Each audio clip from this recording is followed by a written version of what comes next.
Hey, this is John Lee Dumas of EO Fire, and welcome to Master Leadership. Great leaders ask great questions, and this podcast takes you on a journey to master leadership with questions that matter to leaders who matter with your host, Lily Sanabria.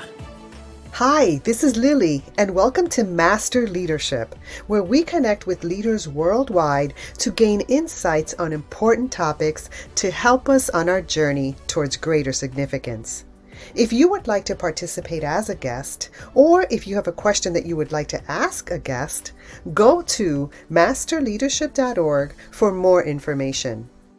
For nearly 30 years, Dr. Rick Tirrell has helped leaders and mentors build their skills in publicly traded companies, nonprofits, and government organizations. His mastery of the art and science of leadership gives the aspiring leader an actionable toolbox for developing effective leadership skills. His seminars convert leadership theory onto useful and achievable steps every leader and mentor can take. His experience comes from frontline supervisors as well as the corner office. In addition, he has founded and led 2 companies himself.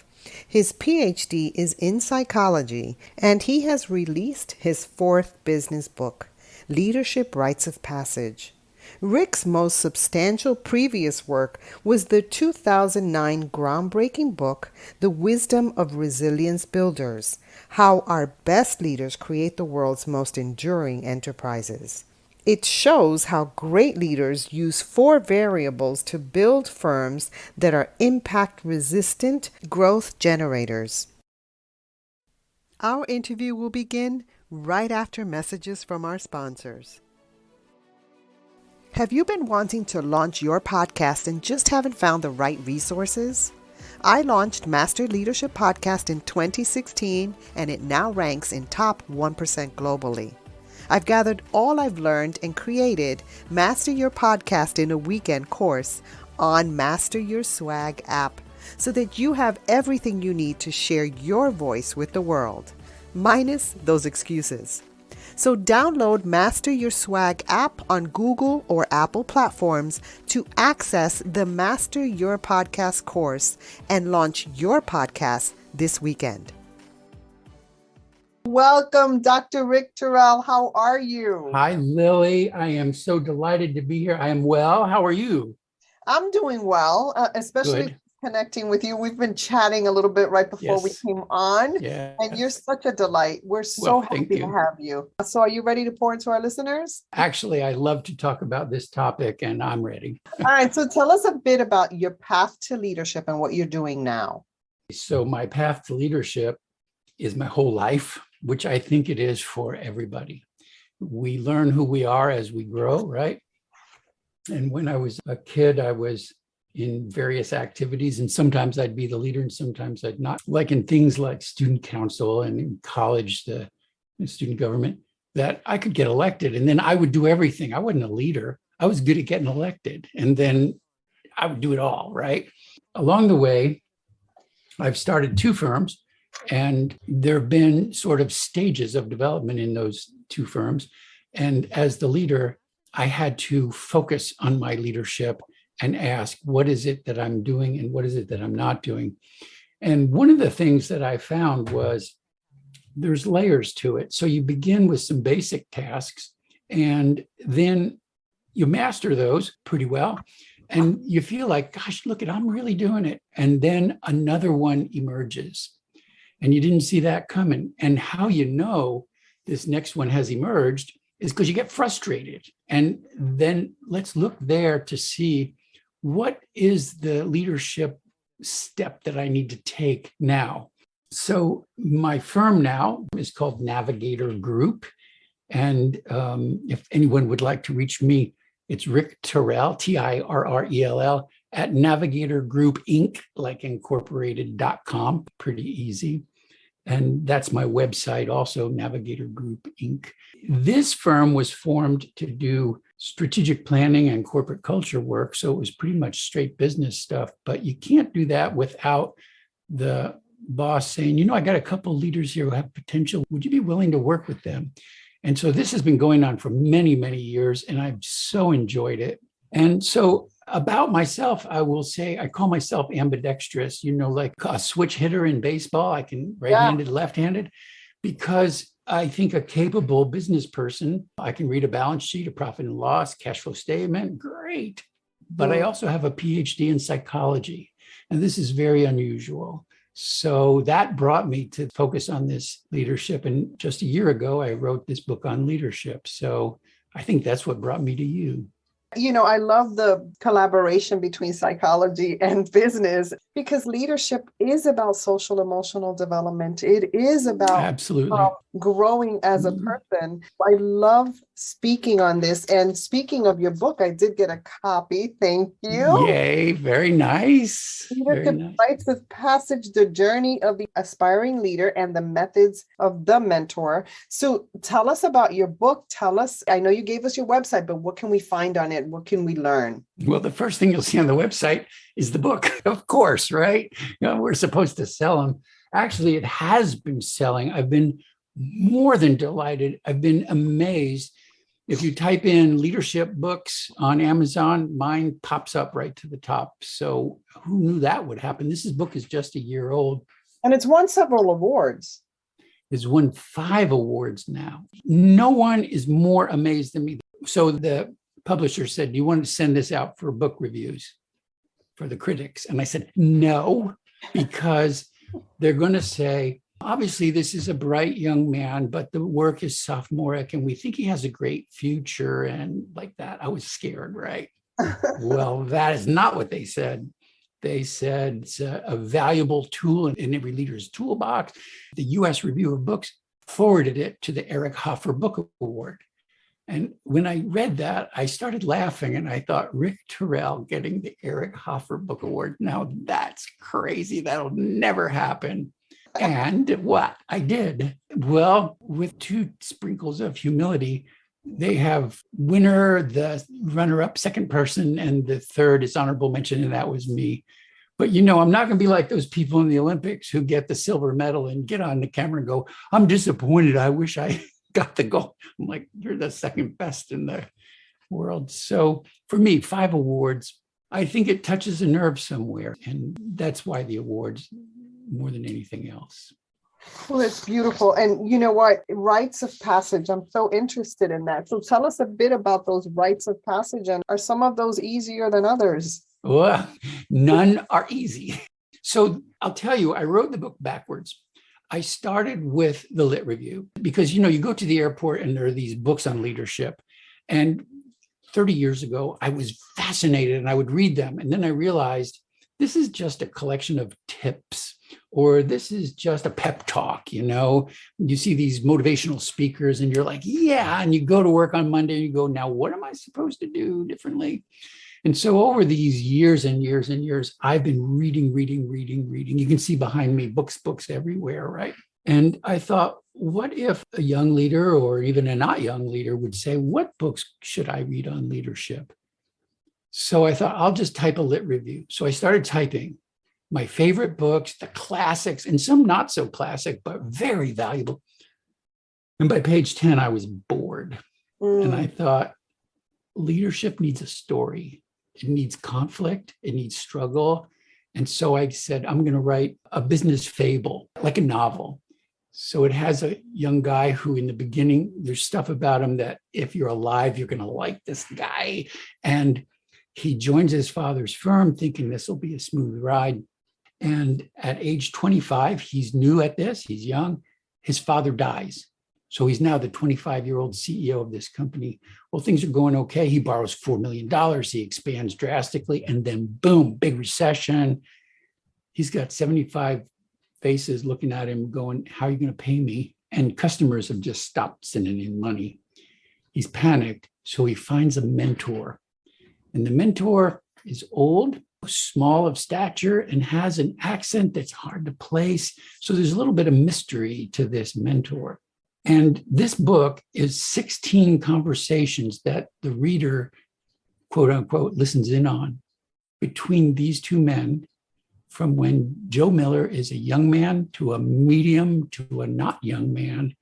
And Sagan Cruz is masterful at mentoring. So if you're a leader, you can see these 16 stages. And if you're a mentor, watch Sagan Cruz and copy that guy because he is good. He just reaches that nerve that Joe so hesitantly exposes. So somebody said to me, this book is Tuesdays with Maury. Do you know that book? I've heard of it. I haven't read it, and I heard really great things about it. And I'm almost feeling like this is like the beginning of a series. Well, yeah. Are there only 16 challenges? Oh, no, there are way more, right? So Sagan says to Joe in the very beginning, I must ask you one question. Don't answer me today. Come back next week. And the question is, are you all in? So Joe comes back a week later and said, absolutely. I will do anything it takes to make this business work. I have people who need paychecks. I will work day and night. I will sleep in the office. I will go personally bankrupt to make this thing work. He says, okay, I'll work with you. Wow. So from the more basic to the more advanced, the basic leadership skills are easy to see. The advanced ones are difficult to detect, but they matter. And what he says is, I'm going to send you on a journey. There'll be 4 missions. The first one is be the leader. The second one is create followers. The third one is become a leader of leaders. And the fourth one is master the psychology of leadership. Now, that fourth one is put in last, and most leadership books would put it in first. But I wanted to have first these tangible tasks that a leader can approach. And then in that fourth section, it says, well, these conversations would have been sprinkled in throughout the whole time, right? And what Sagan says to him, within each mission, you will reach a challenge. And think of yourself as a sailing ship, the old time with big sails, and you're in terribly choppy water, and you can see a narrow passageway. And on the other side is smooth water. And that smooth water is calling to you, Joe. And your job is to navigate your way to it. And once you get there, you're going to breathe a sigh of relief and say, wow, great, smooth sailing from here on. But you've risen yourself up to the next higher level. And soon another challenge will call to you. And I think these challenges are so important that I've given them a name, rites of passage. You have to go through this passageway. And you can ignore one if you want to, but it will never stop calling to you. So maybe a young leader who says, I cannot have that hard conversation with one of my supervisees, teammates. I cannot, it kills me. We don't have to like it, but we have to become competent at it. And you're doing that person a disservice if you don't reach out to them and say, here's what you're doing well, and here's what you got to do better. I'll help you. But if you can't do that, that will continue calling to you. We see people 65 years old retiring, and they still can't do it. These things don't go away because you ignore them, right? Right. And as a leader, if you don't deal with your stuff, you bring your stuff into leadership and it's magnified. When I mean stuff, I'm talking about your past, as a psychologist. You've got to deal with your issues, your triggers, all that stuff. Yes. Because it is magnified in leadership. I love this, so take the lead, create followers, become a leader of leaders. In other words, to me, that says that you're creating leaders, you're bringing up leaders, you're empowering, and then becoming a master of leadership psychology. Is that correct? Was that the one? Yes. Yeah. Basically, it's really self-development. Very much. We bring our whole self into leading, strengths and weaknesses. Yeah. So you know what, Rick, I want to suggest that this is the beginning of a series, because I can see, a story with a woman who's rising up in leadership, people of color who are rising up in leadership. Absolutely. Because Absolutely. There's so many different nuances there. So my friend, this may be a series for you. So I was asked to give a presentation to women in leadership about this book. Well, I went in there and I got a friend of mine who is a woman who was vice president over at Hallmark. And I said, you have to come with me. I'm kind of nervous here. And I said to them, look, as women, sometimes you hit that glass ceiling and there's bias against you, but the person doesn't even know it. They just pick the guy. They don't say, oh, well, she's a woman, we wouldn't pick her. But it just kind of happens. There's that. But then there's also that men have been moved up in leadership, so they have mastered the sequence of leadership tasks sometimes, whereas a woman who's been stagnated has not had the opportunity for those stretch goals to master her own leadership because she's never, for example, had the chance to become a leader of leaders. So she didn't be given that chance. So I said to them, watch for this, but study these 16 and work on them yourself with or without the promotion. Just work on those. One question I got was, how come you made the story about a man rather than a woman? And I said, well, I thought about this. And there were two reasons. One, Patrick Lencioni, great writer, had just done one and it was about a woman. And I thought, well, I don't want to be a total copycat here. Right. And second, and more importantly, good books about women are written by women. There's those nuances that they think and react and see the world through a woman's eyes. And when men try to write a book with a woman as the main character, I detect it and I see that it falls slightly short. I absolutely get it, but co-author may be nice. I would welcome someone to say, take your framework, different story. That's a good idea. I have one wife and 3 daughters, so I live in a sorority house, and, and I'm very pro seeing women move up, and it's great. So. I love it. And I appreciate that, Rick, but I had to push a little bit.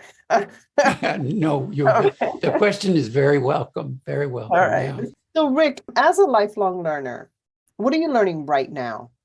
My work now is working with leaders, and it's always a challenge to get them to lower their defenses, to accept and own where the work is to go, right? They externalize.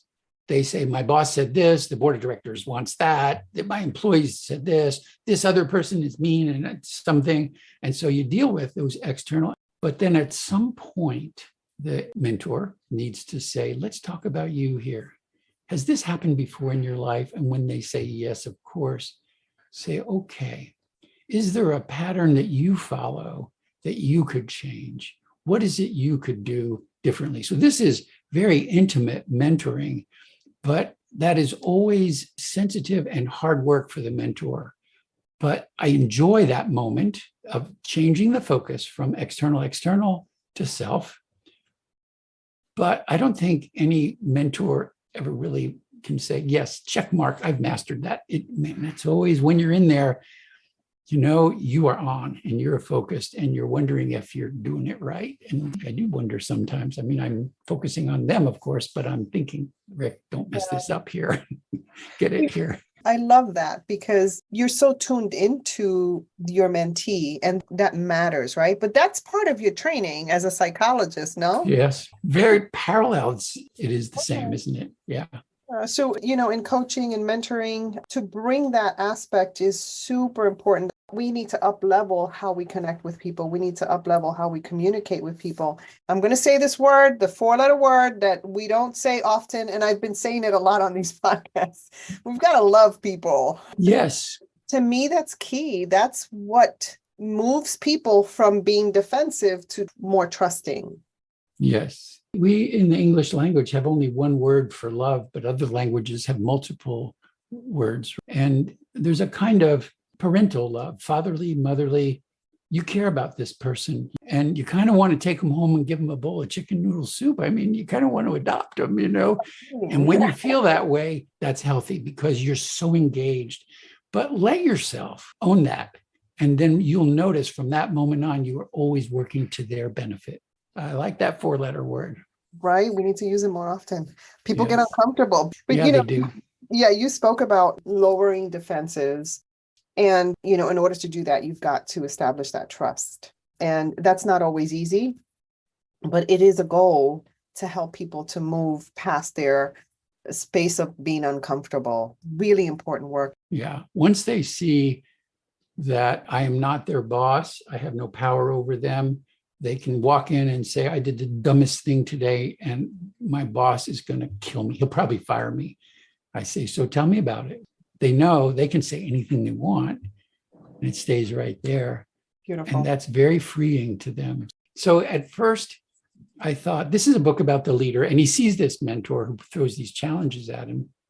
And then I thought, this is a book about the mentor, how to pull this out of Joe Miller. And finally, after the book was written, I thought, this was a conversation with myself. This was old me talking to young me. Beautiful. I did every mistake. I had every encounter. One of the passages is build followership. Build followers.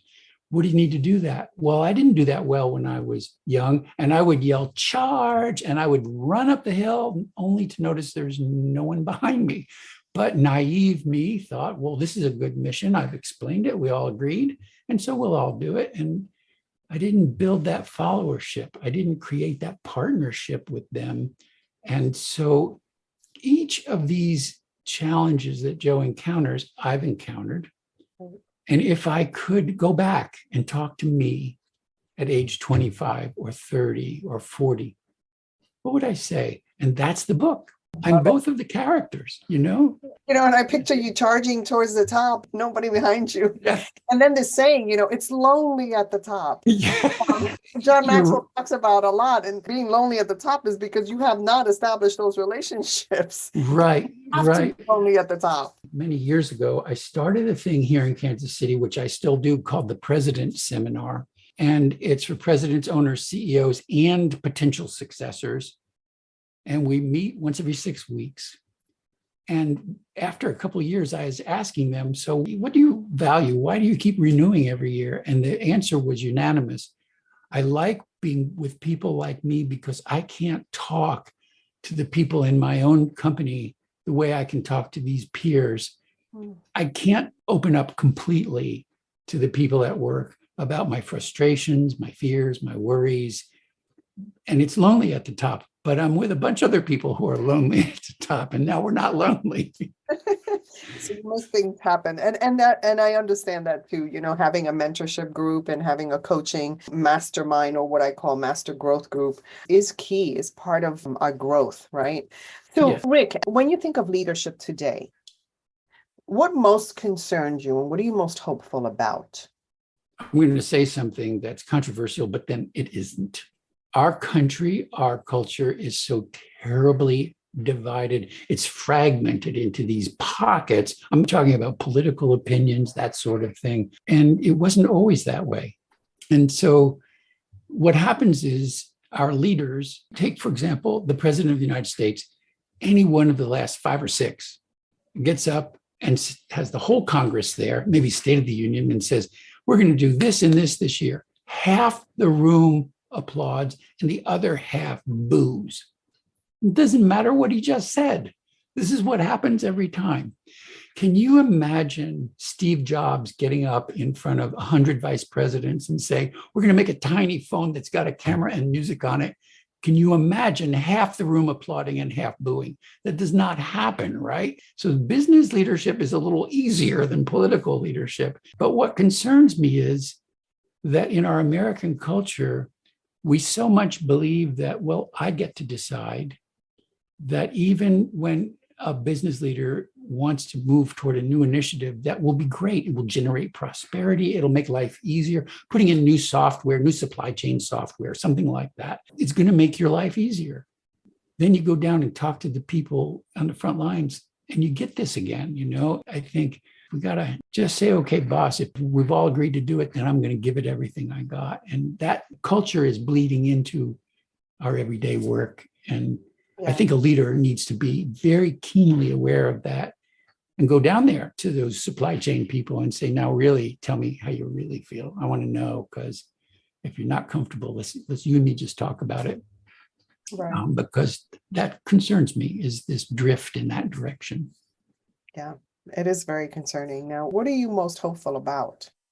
Everything. Yay! Yes. People complain about the younger generation, and my kids are part of that younger generation, and their friends are gunners and they're gunners, and they want to take on the world, and they're working hard and they're achieving well, and so are their friends. I have great hope for the future. And I'm also hopeful that most people have become much more open-minded about race, ethnicity, gender identity, all of that. In my lifetime, there's been a huge leap forward. Now, are we done? Oh, no. But the amount that I've seen in my lifetime is remarkable. And that makes me hopeful for the future. And the next generation is much more so that way than even my generation. All of it gives me hope. And technology gives me hope. Look at what we're going to do. Someday people won't even have surgery with a knife. There will be none of that. Technology, the way it's leaping, just point to a direction and I'll tell you I'm hopeful. Yeah, there is so much hope. And I do love the intergenerational, when we have great conversations, we learn from each other so much. Yes. The key is to be open to have those great conversations and not bring our judgment, because as humans, that's who we are, until we're aware of it, and then kind of pull it back and start to listen more. And Rick, I started this podcast because I needed to learn to listen more. I don't know. You're a pretty good listener. Pretty good listener, Lily. I'm seeing it. You do it. I'm getting better. Well, I listen to your podcast, and I can tell you there are podcasters who interrupt the guest, or the podcaster is there to push their own agenda, and it seems like they're contorting the guest to fit it.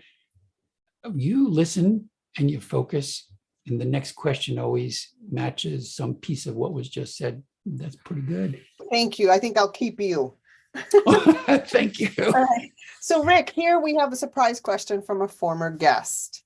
Okay, I'm ready. So Holly Daniels Christensen wants to know, how do you stay motivated daily to fulfill all the responsibilities of leadership?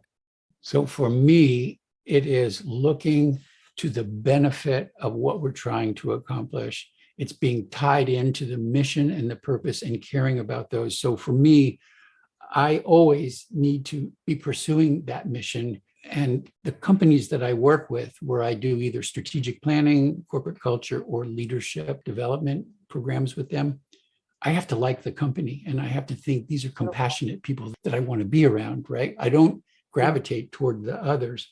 So you vet people, you vet companies, right? These are people who are doing great work that you want to support. Oh, yes. So I tell my kids and grandkids stories about wonderful things, about what CEOs have done for their people and the wonderful programs they've put in. And one of the questions was, well, how come you have all these nice companies? And I said, well, I just move away from the not so pleasant ones.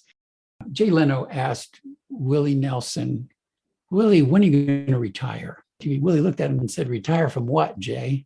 So when you find work you love, you never work another day in your life. And for me, I never say I have to work.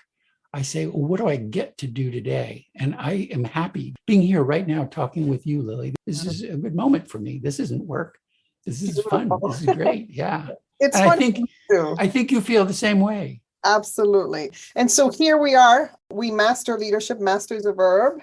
And so we're learning from each other. So as a listener of this podcast, what's a question that you would like a future leadership guest to respond to? Like, what are you curious about?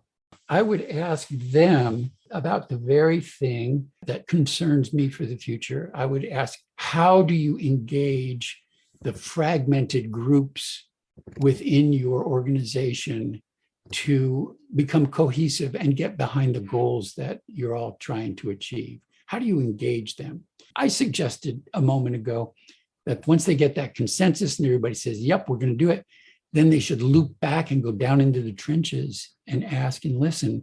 But I don't think that's enough. That's one thought, but I would love to hear what someone else might have to say. A great question. I will certainly pose it to our next guest. I'll be listening. Now, is there anything else you'd like to share with our listeners? Okay, my wife and I, our last name is Tirrell. We should call our house the Tirrell Hotel. We have taken in people over the years. We took in her great aunt from age 90 to 94. We took in her kid brother through all of high school. We were young, and he lived with us. And we took in my mother from age 83 to 90. And we took in my sister for a little while she was going to college nearby. So if anybody out there is looking for a home, you got my email. Come on. I just finished reading Cialdini's book, persuasion. And they speak about how when we do this in our families, when we have people over, when we take care of people, our children, those who grow up around it, start to do the same thing. And so I love who you are in this world. I see how you love and care for those around you, and it just oozes out of you and into the work that you do. And we need more people like you. Thank you for that. You made my day. Those are kind words. Thank you. So I want to thank you for adding value to me and to our listeners. It's been a great conversation. Well, Lily, thank you for the invitation. I've enjoyed the conversation. Thanks for having me. In closing, here's a quick message. Coaching is the art of influence that underpins leadership in the 21st century. It is the very thing that can get you from being stuck to being extraordinary. So go to masterleadership.org and sign up to get a free coaching session. Until next time, continue to ignite that leader in you.